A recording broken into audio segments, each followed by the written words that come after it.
From the center of the galaxy, this is ForceCenter, show about Star Wars pop culture and the ultimate adventure, ranking things in Star Wars. I'm Ken Napsok. And I'm Jen Landa. And welcome to another edition, the 160th edition of Star Wars Ranked. This is a show, as the title suggests, in which we rank things in Star Wars. Over the years, it's been a show where me and the guests show up with our top 5 lists and some honorable mentions, and we discuss those. I decided in the new modern era of Star Wars and ForceCenter, as we look towards new films and more content and stories and all that stuff coming, that we're going to change up Star Wars Ranked a little bit. This is our 3rd episode in which we've been doing this.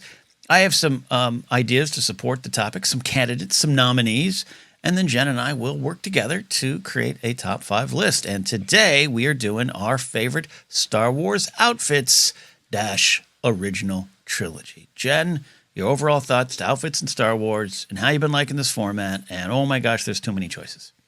I am so glad, as I told you, that you zeroed in on the OT, because if we were to do all of Star Wars, this list would be top 100. Yeah, it already, with just the original trilogy, I'm having a difficult time narrowing it down to 5. They're all so iconic. Mm-hmm. And so now it's really getting into the nitty gritty of why is this one more iconic than the other one? Right? Mm-hmm. Yep. Yeah, as always with our series Subjective Wars, which is our fun take on Star Wars discussions and debates, this ranking is subjective. We have to work together. I don't think so far. It might come to a point where one of us absolutely just rejects someone's choice, where I just say, absolutely not, Jen. Absolutely. Boshek is not on the list. But I don't know. We'll see. Now, what I've been doing is I've been coming up with these choices, and I ran into – I'll break it down a little bit here. Mm-hmm. I wanted to do our favorite Star Wars outfits, which is what I pitched to you. I know this is something you love. You're a big fan. I want to know more about that here in a second, Jen. But then I got down to start making the list, and I realized this is going to be a 32-page list of choices. Yeah. We got to narrow it down. So start with the original trilogy. And even then, I had to stop after a while. So like I said, I'll read the choices here in a second, Jen. If I miss something that you're like absolutely want on the list, you toss it in there, okay? Okay. But first, before we begin, some context. You have a lot of areas of interest in Star Wars overall. Like you, I love Star Wars, but I have things that I gravitate towards, moments, ships, whatever it is. For years, I had the war over the lore, meaning I loved the fight of the rebellion against the Empire more than Jedi stuff. Where costumes, outfits, costume design, looks, what's your relationship to that? It's interesting because if you look at the original trilogy, there is brilliance in the simplicity of some of these costumes and you can just go anywhere and find pieces to, do a Star Wars bound, as they call it.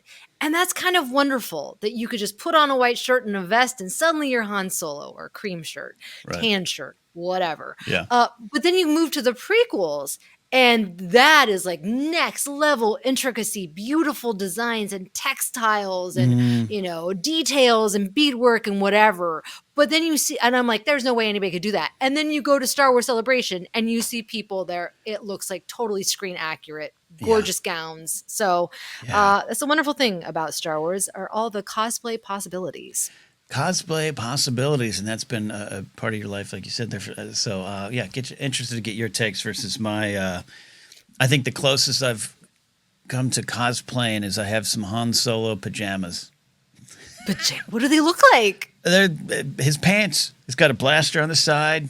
I saw it was one of the, you ever get those like, Facebook or any kind of social media like targeted ad to you? Oh yeah. And it was like, hey, it looks like you're a Star Wars nerd. You want some pajamas that look like Star Wars? And I ignored it for about a week. And then this was like 2019. And then finally I was like, what was that company? I got to find, I want Han Solo pajamas. So it's basically, what's that? Are they fleece? No, they're actually more like robust, sturdy sweatpants. Like you could wear them to in fact, I have worn them in the public. It's not like Betty time pants. You know what I mean? It'd be too thick to sleep in unless it's a cold winter night. And I've worn them. I wore them on stage one night for a show we did, Mark Riley and I in 2019. But that's the closest I've come to cosplay. So we have 2 different looks at this here. I'm so fascinated with these pajamas. Is a blaster? Is it like, or the holster or whatever? Is it screen printed on? Yeah, screen printed on. Oh my gosh, that's awesome. It's got I want some Han Solo pajamas. Yeah, they're out there. They're out there, and they had that was one of many characters I think you could probably get some Chewy pants if you want. I'll speak it into my phone, and then it will magically be like, "You want these? You want these?" Were Han you Solo talking about pajamas. this? Yeah. All right, we're gonna dive in here. Here we go. Here's some of my choices in no particular order, by the way. No particular order. Okay. Han Solo classic vest. Han Solo Empire jacket. I wore this hat for a reason. Han Solo combat trench coat, which also is about Leia and combat poncho, but put a pin in that Leia stuff. Jedi Luke Skywalker, Return of the Jedi. This is an all-timer. Medal ceremony, Luke Skywalker. Shout out to Chris at Broaxium, who on our vertical live stream in comments was like, hey, what about this one? It's a sharp look, he said. I put this one here for Leia, Jen. Choose your Leia. Leia. Anywhere you want to go with Leia. I've always been partial. I've said in the past, Hoth Leia is like my favorite Leia. I love that look. Love that look of Leia. Baron Administrator Lando Calrissian, cape and all, rolling around Cloud City. But also, surprise, surprise, it's Lando in disguise. His look of Return of the Jedi while working for Jabba. Pretty darn good. Obi-Wan Kenobi, desert rat look, which to me includes the little burn marks and the rip marks on everything there. He doesn't, he's an old crazy wizard at that point. Then this is the moment, Jen, where I realized I can't list all the choices. I started to put biker scouts, which I count as an outfit or a look or a costume design. But that's my favorite, has been for years. But then I'm like, now I have 15 Stormtrooper variants to choose from. And that's a lot. So I'm just putting troopers, biker scouts. You can go where you want to go. By that token, I also put Imperial officers. Sharp look. I hate to connect it to real history of sharp looks and problems, but it's there. But I've always liked Imperial officers. Mon Mothma. You got a classic. We got a lot when we get to TV shows or Andor. We got a lot of different Mothma looks, but the Chandrillan gown and the almost angelic look, almost Galadriel coming in there to brief the rebels. Love that. The Tonica sisters. I was trying to look in the background. You might have more choices there. Another general run. Rebel pilots. That orange or green, blue, whatever you want to put them in for other looks, but the Rebel pilot look is timeless. I think often of that story that went around of the 13-year-old girl who in 1977 made a complete Luke Skywalker X-Wing, Rebel X-Wing outfit by just going to the movie and taking notes mentally and making it out. I think of that often. Lobot. Poofy sleeves and a gray vest. It's there. Boba Fett. I almost forgot to put Boba Fett. Yeah. That outfit started an entire movement. But by that regard, Jen, we got the A-lister Boba Fett. Let's not forget the D-lister Dengar. Oh. I like his look. Oh no. Little slovenly Dengar. A couple choices left here, and then we'll get ranking. I literally put this in my notes. You know what? Chewbacca. I loved that. Yes. I think it's overlooked because he doesn't have lederhosen on, as Hamill tells the story about they wanted Chewbacca in underpants, but he's got a bandolier, he's got a satchel. That's a look. That's an outfit. That's a choice. That's a choice. Yeah. Final two choices here. How about the Emperor? Pretty stark, straightforward. And then, Darth Vader. I'm counting that. I hope not bending the rules here, Jen. Oh no, not at all.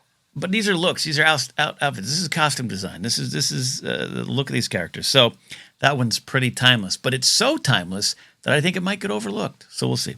All right.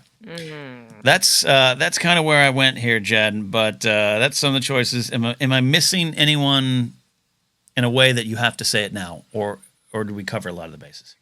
No, you covered it all. Yeah, all right. Let's get into it. Well, let's get into it then. It is time, Jen, to begin our ranking. We'll work our way 5-1, but you're going to pitch the first one here at number 5.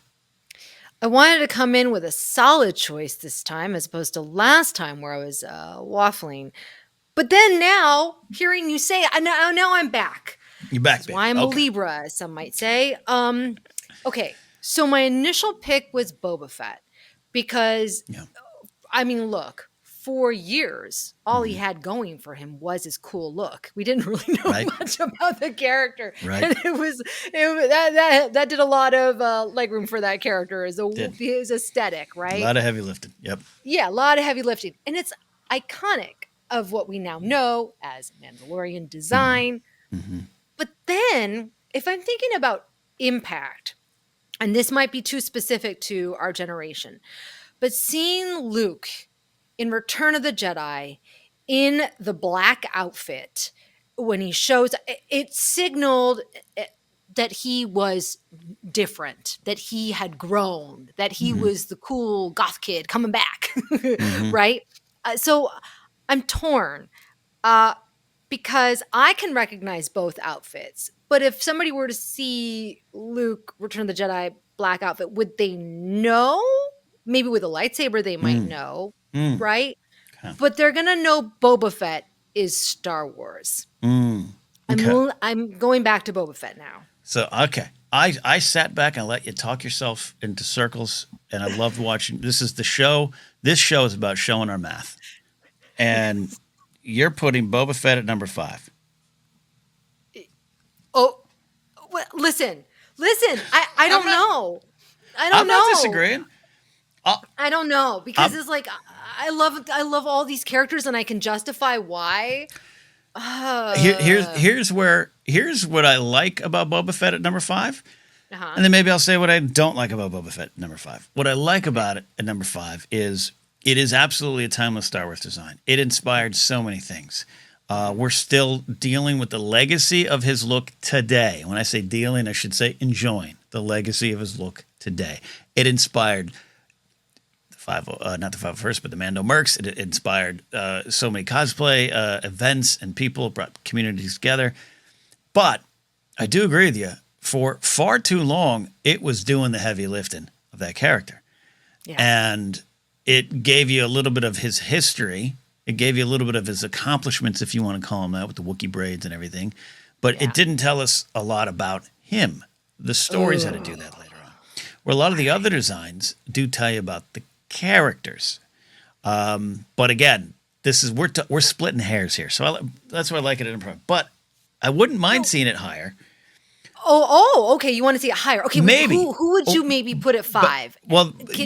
Oh, you're not getting away with this. Oh no, you're. The only reason I like it higher is because of what we were just talking about. This is a quintessential Star Wars outfit. This did start the Star Wars tradition of every series or film or show has a lot of characters that look cool and you know nothing about them and your imagination runs wild. That's not a bad thing. When I say the outfit does the heavy lifting, I don't want that to sound too negative. But this is an all-time look. So I'm fine with number 5. I don't have an alternative because I'm holding the power here in this particular section of the conversation. I want to see you sweat a little bit. Do you stand by this or not? Here's why. Here's why I'm freaking out. Because I get 3 picks. And the other 2, I will not move on them. They have to be higher up on this list. If they are not, people are going to come for us in a way that I don't know if I've ever seen before. After I don't know. That's tough to say of some of the stuff we've said recently. So, but they have to be. My other 2 picks have to be higher on this list. It's non-negotiable. Okay. So, I mean, number 5 could be anybody. It could be Luke. It could be Lando. I love the Lando in disguise. Like, where do I go? Surprise, surprise. Look, I like it at number 5. I'm going to back your play at number 5 because this is very subjective. Yeah. And I've always loved the design of Boba Fett. And again, this is very, very, from my personal experience and perspective, this does not speak for you, Joseph, or anyone else in the Star Wars fandom. I've loved the look of Boba Fett. It's been one of my favorites. Of course, I have Boba Fett Black Series figures also. But I never loved the character. It stopped at the outfit for me. It stopped at the look. It was cool, but not enough to pull me in deeper. So for me, it has to be recognized, acknowledged, but I'm happy with that number 5. Okay. All right. Then I feel good with it. Okay. Yeah. I would put it higher if, like you said, if it had done more work with the character. It just looked cool. He was a cool dude. What's been fun about this list, and by the way, much like the Supreme Court, there's nothing in the Constitution that says we have to keep it at 9. In fact, it used to be 7. So why not more? The top 5 eventually could be a top 6. Top 5 does not have to be what we do with. But today it's top 5. But maybe I give you some wiggle room. And when Joseph comes back and we do it. If I have 2 other guests on this episode, it might be a top 10. We'll see. When we do the prequels, it's going to have to be a top 10. Okay. I'm game with that. All right, but now we're going to go to my number 4. And there's a lot of great choices. There's a lot of things I love. I mean, come on. Chewbacca and that bandolier and satchel is a classic. But I'm going to have to go. It's a little basic. But I feel it belongs here because I think there's better choices afterwards. But as a kid in the suburbs who, wanted to be the cool, smooth smuggler, there was nothing cooler than Han Solo and his looks. But I've always been partial to the Empire jacket Han. Oh. The vest. All right. And by the way, Jen, I'm going to confess something. Can I confess something, Jen? Yeah. I graduated high school in 1994. In 1993-ish range, I started caring about my clothes again. I used to be a preppy in junior high. Then I just wore T-shirts and jeans. I'm kind of back to T-shirts and jeans now. Got rid of all my suits. But 1993, I used to wear a vest to school. You did? On certain days. Some jeans, dress shirt, and a vest. And it was slightly inspired by 2 things. Val Kilmer in Tombstone. And just a lot of the Tombstone that came out in December 93. And I liked that feeling. But also, a little bit earlier than that was Han Solo. Yeah. So, but the point is, it was a bad look. It's not a good look. I think it's cool. It wasn't.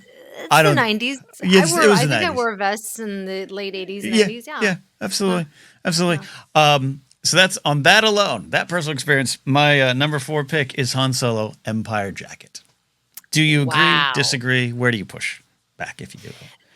That's interesting. I would probably pick the classic vest only because it's more iconic. But the reason why I was not going to pick that one was because it's almost too, I don't want to say basic, but kind of. But then again, I was thinking about all the different cosplayers I have seen over the years, and immediately I can recognize it that it's Han Solo.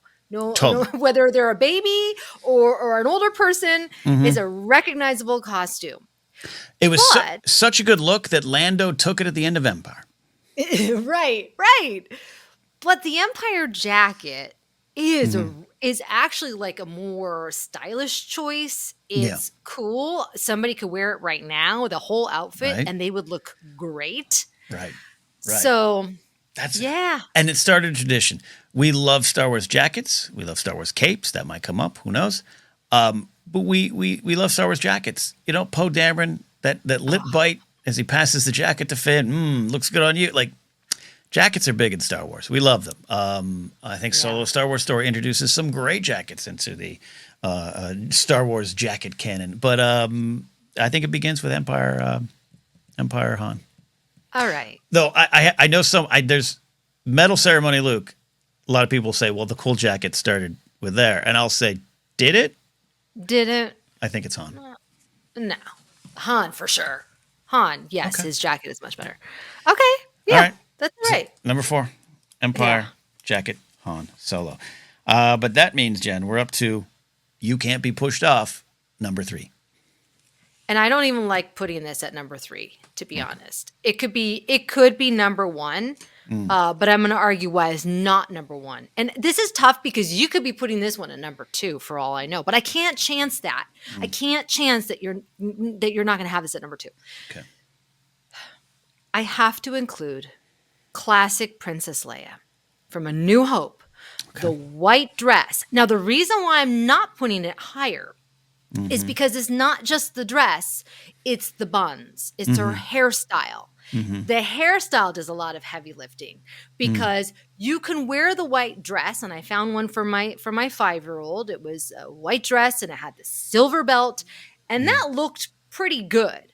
But the minute that I put on these clip-in hair buns on her, she became Princess Leia. And and so like when we think about the different things that you've seen on stickers and whatever, it is the white dress, but it's also the hair bun. So it's the combination of the two. And I really was torn on this because you said pick your Leia.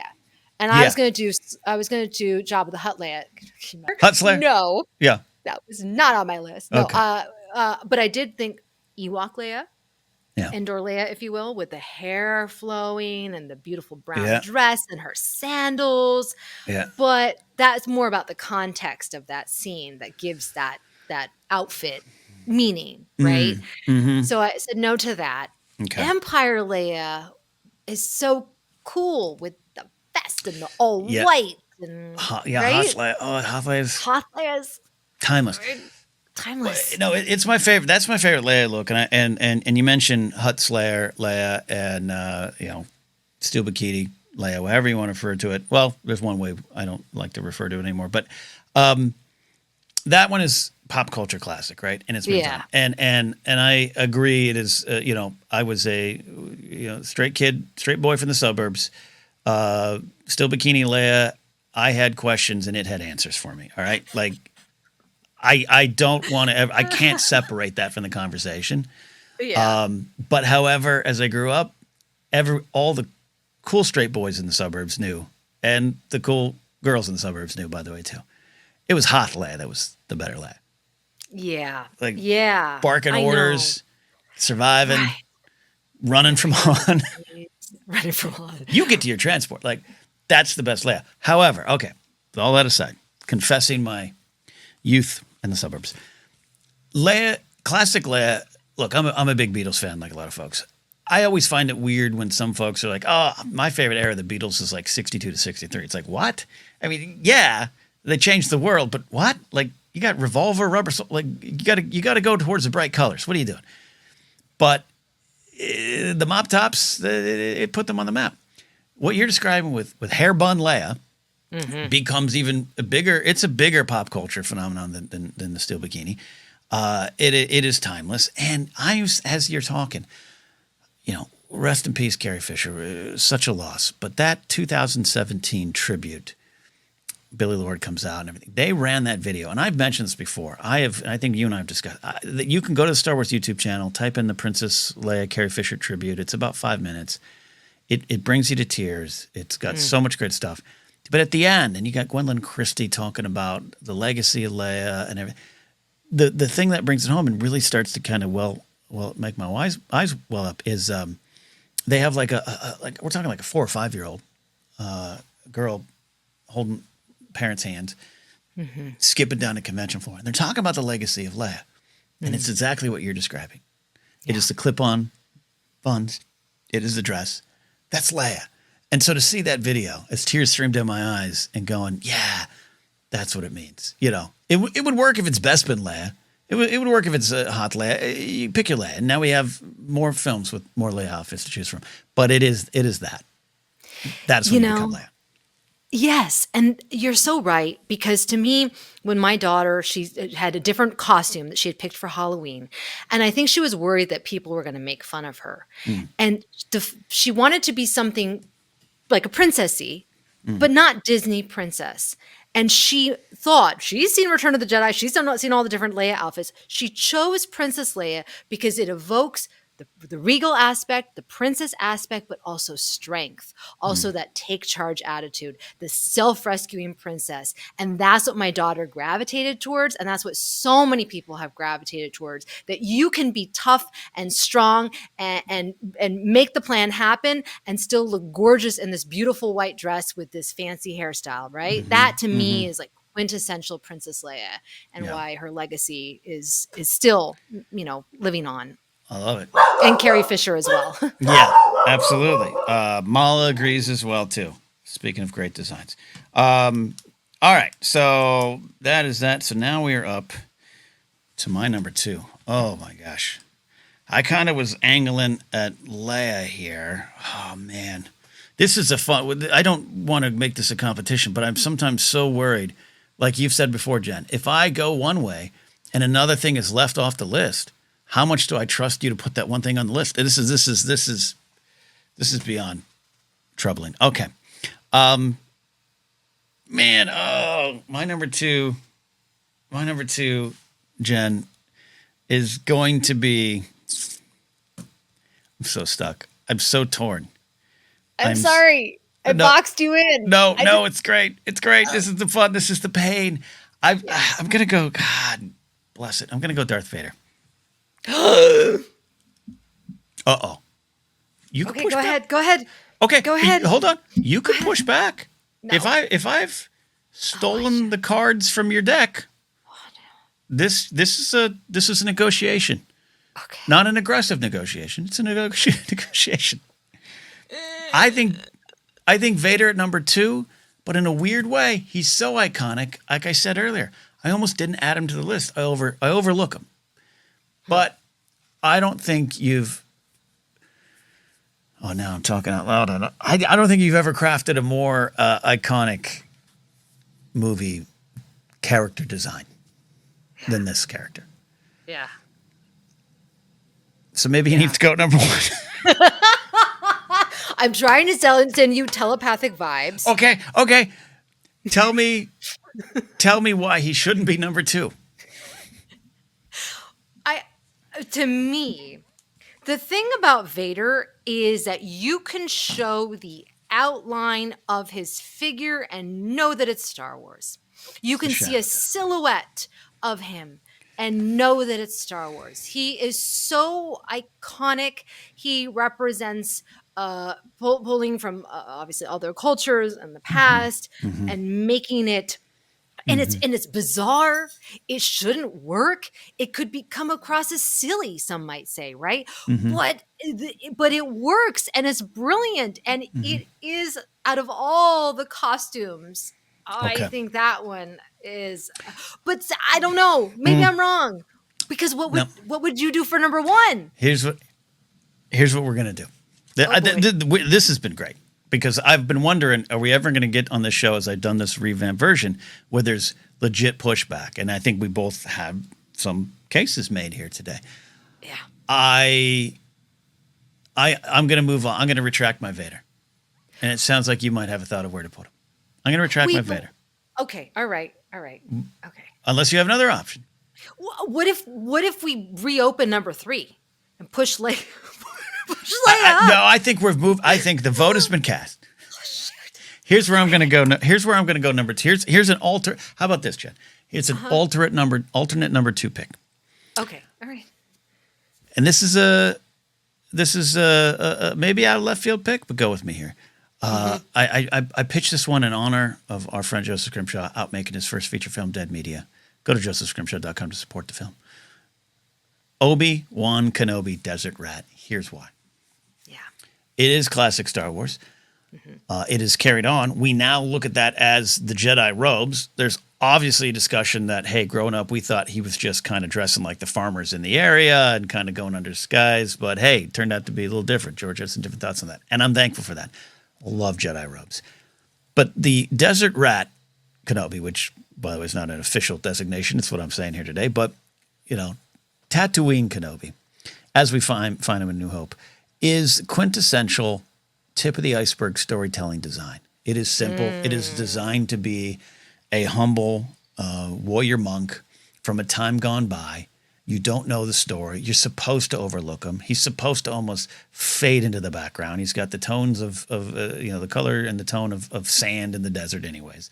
You're not supposed to see him. He's just there for another purpose. But he does have, that's something I appreciated as you got different, as you were able to get Blu-rays and DVDs and just see the picture a little more clear. He's got scars on the outfit itself. He's got the burn marks. He's got the rips. It is dirty as a well-worn bathrobe. It is lived in. And Sir Alec Guinness brings to that performance thing I talk about a lot, to the point of just being repetitive, but he's got the looks to the side that are 1 second of silence that are a lifetime of stories. And that is so key to A New Hope, and it's so key to Star Wars overall. And I don't want to overlook that. It is so simple for a reason. And we talk about Boba Fett is a great design, but maybe it doesn't tell you about the character. This is the ultimate example of telling you about the character before even a line of dialogue is said. Plus, you can buy it in bathrobe form and be comfortable. My number 2, revised number 2, is Obi-Wan Kenobi. I accept that. And I think I think is brilliant. I'm so glad that you included it because I have seen this version, Yeah. literally the bathrobe form. You Yeah. can buy this for a cheap costume. And the minute you put that, you have this combination. I'm looking at it, the combination of the colors and that brown robe, and you become a Jedi. Yeah. I used to do this, I believe, when I was a kid. If I'm remembering this correctly, I was this brown sheet I would just Yeah. wrap over me, Yeah. and suddenly I'm Obi-Wan Kenobi, right? You just need a towel. It does, right. So that really speaks to the brilliance and the simplicity, and it's carried on now to what we now know are the Jedi robes and the Jedi outfit, and you're right, like the detail of just the dirt and how lived in it is. It speaks to who this character is. So I'm happy with that. Okay. So Obi-Wan Kenobi is at number 2, which means we go to our number 1, and it's very clear you have chosen the Tonica sisters. I love the Tonica sisters. Hear me out. All right. They're relegated to the background. Okay. Your number 1 So choice. we've already said it. Yeah. Vader. Yeah. 100%. Yeah, 100%. Because any part of that costume is iconic. Even if you don't have the helmet, it's still just all of it. And like my dad dressed up as Darth Vader for my wedding dance when I got married. He was Darth Vader of the bride, and seeing the costume up close, it's really impressive. So layered. That's so layered.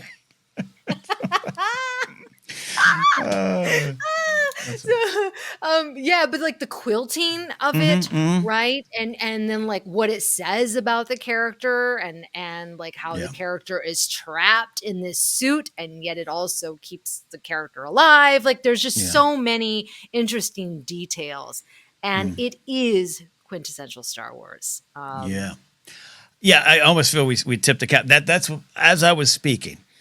Coming into today, I thought my number 1, or what might end up being the number 1, would be Leia, maybe. Yeah. But Jedi Luke, because Jedi Luke is very loved and very loved around here and celebrated. I think Joseph and I agree. I don't know where you come down on this, but like maybe the best all-time Star Wars action figure is Jedi Luke Kennerline. Yeah. I value Combat Poncho Leia just as much, but I think the Luke one is a little more, and it's so cool, and it's dark and gritty, right? Like but at the end of the day, Vader is so much more than just Star Wars.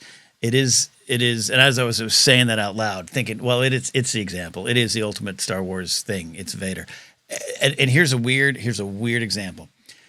Growing up as a church kid in the 80s, with the satanic panic going around where demons and Satan are and everything, from the candy to the D&D and all that kind of stuff, and rock music and everything.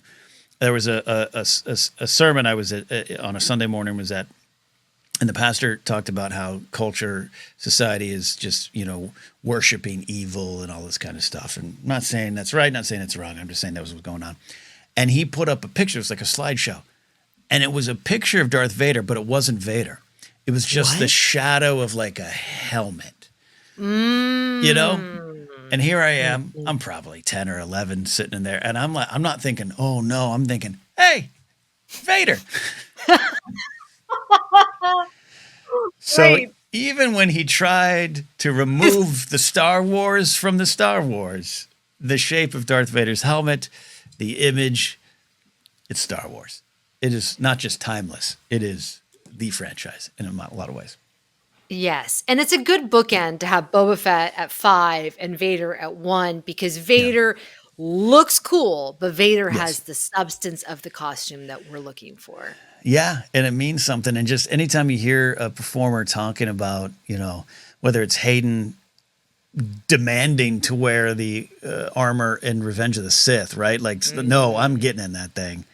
Extend my ankles if you have to. I'm getting in that thing. And then to hear like Ewan McGregor, 20 years later, talking about, oh my God, then the Vader showed up on set and I was scared on the set of Kenobi. Like it means a lot. And so shout out to that pastor. He helped me choose this along with you. The Darth Vader's the ultimate Star Wars outfit. Yay! Oh, I'm so glad, because I had nothing for number 1. I mean, I have a lot of picks that I love, but not this coveted number 1 slot. Look, I used to always say this when I produced movie fights. Sometimes the answer is the answer. Sometimes we want to get really cute. Sometimes we want to be like, ooh, Lobot's number one. Let me tell you why those puffy sleeves. Sometimes it's Darth Vader. Yeah. It is what it is. All right, that is our list. Boba Fett, and I agree with the bookend. We got a great, cool outfit that maybe lacks a little depth until storytelling shows up to back it up. And then we got a character that the moment he walks in the 10 of E4, you know what you got, and you know what you got for the rest of the franchise. Dealing with our favorite outfits from the original trilogy. Number 5, Boba Fett. Number 4, Han Solo Empire jacket. Debate away, kids. Debate away, kids. Number 3, classic hair bun, self-rescuing Princess Leia. Number 2, Desert Rat Obi-Wan Kenobi, the lived-in outfit of future stories. And number 1, to scare all the kids in the 80s, Darth Vader. I'm happy. Okay. Honorable mention to Lando, of course, with his beautiful blue shirt and cape. Lando's very close because we didn't really... Vader has a cape that sets the tone, but I think Lando's cape is why we have a love of capes in Star Wars. Yeah. That picture of Billy D. Williams, that action shot of him with the cape, like, oh, yes. Because Vader's that's this fan of the opera stuff. It is a melodramatic villain. Of course, he's gonna have a flowing cape, and it looks cool. But I think even Orson Krennic put on a cape to look more like Lando, but the Empire version than he did for Vader. But I could be wrong. All right.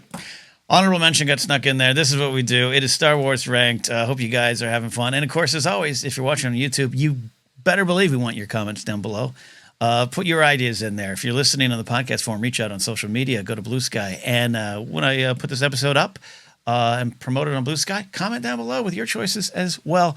We'd love to hear from you. We, as a podcast, can be found on social media at ForceCenter Pod. We're really having a lot of fun on Blue Sky, so join us there. Facebook page is ForceCenter Podcast. Instagram, YouTube, subscribe here, hit the notification bell so you don't miss any impromptu vertical live streams and anything more we put on this channel. Podcasts available in a lot of spots. Just search. You'll find us.